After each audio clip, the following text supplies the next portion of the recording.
आज हम यहाँ पर टोंक जिले में निवाई तहसील में यहाँ पे छतरपुरा एक गांव है। छतरपुर जी महाराज का यहाँ पे प्राचीन मंदिर है, उसके बारे में महाराज से कुछ जानकारी देंगे, बताएं महाराज जी। इस मंदिर का इतिहास बहुत पुराना है जी, 1200-1300 साल पुराना इतिहास है जी।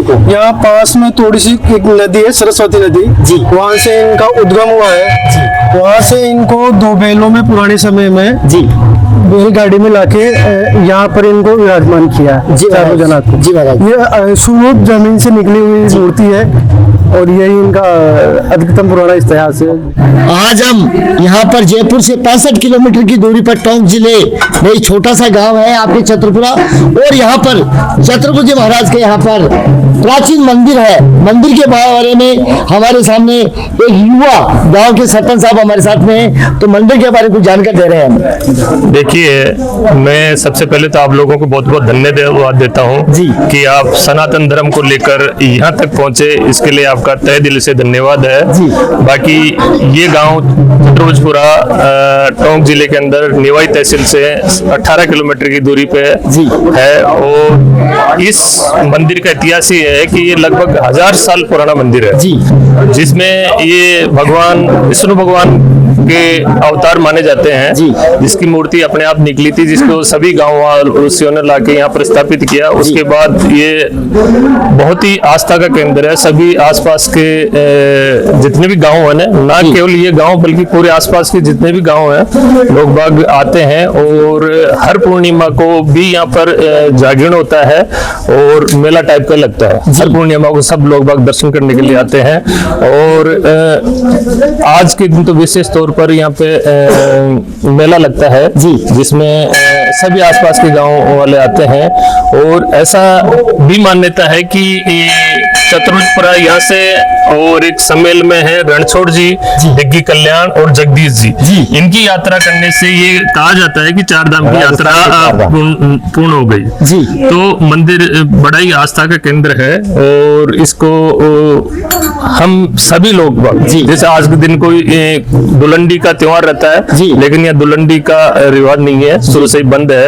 यहाँ रंग पंचमी के दिन फिर दुलंडी का त्योहार मनाया जाता है। बाकी आज के दिन रंगों का कोई यहाँ वो नहीं है, सब तन मन धन से भगवान की सेवा करते हैं। और यहाँ का जो देख रेख करते हैं यहाँ मंत महाराज जी करते हैं। इनके नाम पे जमीन भी है ठाकुर जी महाराज के नाम की, जिनका मंत महाराज के उसके अंदर देख रेख के अंदर ही सभी काम होते हैं। और जो भी इनका मेंटेनेंस का जो होता है, चढ़ावा जो भी आता है, वो मंत महाराज के द्वारा मंदिर विकास में लगाया जाता है। जी जी, आपने सुना? मेरा नाम कजोड़मल मीना है और मैं वर्तमान सरपंच प्रतिनिधि हूँ। सरपंच साहब का नाम अनिता कुमारी मीना है।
आज हम यहाँ छतरपुरा गांव में छतरपुरा जी महाराज के यहाँ पे मंदिर में है, और मंदिर के पुजारी हमारे पास में यहाँ पर कैसे कैसे पूजा होती है, कैसे कैसे आरती होती है, कैसे भोग लगाया जाता है, ये पूरी जानकारी महाराज के द्वारा मिलेगी जी। पहले तो मेरा नाम मनीष गिरी है जी, और मैं यहाँ सेवा कार्य करता आ रहा हूँ। और ये है मुख्य पुजारी दिनेश जी शर्मा जी, और ये भी पूजा करते हैं।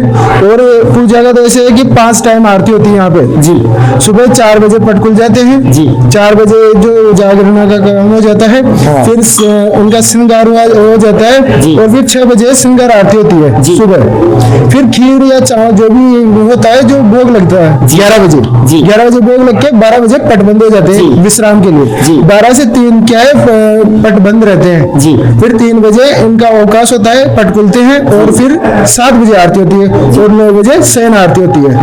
ये है पूरी आरती का कार्यक्रम। और यहाँ पर जो फेमस है मखाने का भोग लगता है यहाँ पे। अच्छा जी। और 11 बजे लगता है चावल या खीर का। यहाँ पर आज ये मेले का कार्यक्रम आपके गांव में छतरपुरा गांव के अंदर, तो कितने लोगों की संख्या यहाँ पे आज? बहुत ही ज्यादा लोगों की संख्या हजारों आती की है। संख्या में लोग हजारों की संख्या में लोग आते हैं यहाँ पर जी। बहुत ही आसपास के गांव के आते हैं जी। मेले का उत्सव मनाते हैं। हम होली के दूसरे दिन मनाते हैं जी। और हम कलर पंचमी को खेलते हैं जी। यहाँ पर। आपका शुभ नाम? राजवीर सिंह राजावत। यहाँ पर छत्रपति जी के महाराज का मंदिर है, तो मंदिर के बारे में कुछ विशेष जानकारी देंगे आप लोग, बताएं। देखिए, मंदिर के बारे में विशेष जानकारी ये है कि इस नाम छत्रभुज जी की मूर्ति है, ग्राम का नाम भी छत्रभुजपुरा है जी। तो ये जो है लगभग 1000 साल पुराना मंदिर है जी।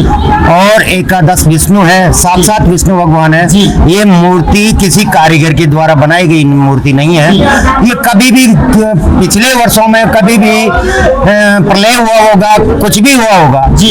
इनकी मान्यता ये है, लोकोक्तियां भी है, हमारे यहाँ के गांव के लोग भी बताते हैं कि यहाँ से करीबन 800 मीटर या 1 किलोमीटर लमसम 1 किलोमीटर की दूरी पर ये मूर्ति जमीन में निकली है जी। कैसे निकली? यहाँ से कोई पंडित आकुड़िया सुबह सुबह आटा वगैरह लेने जाता था, वहाँ आवाज होती थी, उस आवाज के आधार पर उसने गांव वालों को बताया और वहाँ से हमारे पूर्वज जी जो थे वो वहाँ जा करके वहाँ बाकायदा वो भविष्य ऊपर से आवाज हुई उन लोगों को कि यहाँ मुझे निकाल लो। तो उस समय जब भगवान को निकालाना है तो पावड़ी की कुछ पावड़ा जो चलाया ना वो जमीन में से, उस समय भगवान की मूर्ति के कई टच हो गई जी। अब टच होते उस समय तो यहाँ सरस्वती नदी बोलते हैं उसको, जहाँ उद्गम स्थल है ना भगवान का जी। वहाँ से सरस्वती नदी चलती है जी। वो पहले दूध की चलती थी जी। उसके बाद में पानी हो गया धीरे धीरे कोई उसके नियम, हाँ वो हुआ और तब से लेकर के अब तक ये टोंक जिले की बॉर्डर का गांव है जी। इधर से जयपुर जिला चालू हो जाता है जी। दोनों जिलों की बॉर्डर पे है छत्रभुजपुरा और यहाँ 50-50 किलोमीटर की परिधि में जितने भी गांव है जी वो इनको साक्षात भगवान के हिसाब से मानते हैं जी जी। सभी लोगों की आस्था का केंद्र है जी। और एकादश विष्णु है। हाँ ये जरूर है कि यहाँ मेला जो बढ़ता है ना आज के दिन जी। ये मेला स्थिर नहीं होता है जी। सुबह से कंटिन्यू क्यों काश्तकारी का वक्त होता है जी।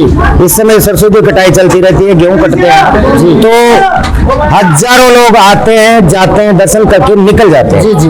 और अपनी छोटी मोटी खरीदारी भी करते हैं किसानी चीजों की जी। ये है। आज का ये जयकार लगा दो। हाँ बिल्कुल। जय चार बजा भगवान की जय। धन्यवाद धन्यवाद साहब।